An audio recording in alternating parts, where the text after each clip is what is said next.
দমদমের কুখ্যাত দুষ্কৃতী রাজা দত্ত খুন, সোমবার ভোররাতে ভয়াবহ কাণ্ড, পরপর চলল গুলি।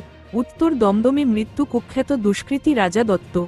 উত্তর দমদম পৌরসভার ১৯ নম্বর ওয়ার্ডে বেলঘরিয়া এক্সপ্রেস সংলগ্ন খলিশাকোটা এলাকায় গুলিতে খুন কুখ্যাত দুষ্কৃতী রাজা দত্ত।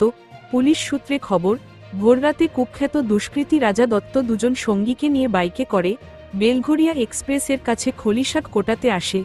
এরপর কয়েকজনের সাথে গণ্ডগোল হলে রাজা দত্তের আগ্নেয়াস্ত্র ছিনিয়ে গুলি করা হয়, এমনই অভিযোগ। এরপর আর.জি. কর হাসপাতালে নিয়ে গেলে তাকে মৃত বলে ঘোষণা করা হয়।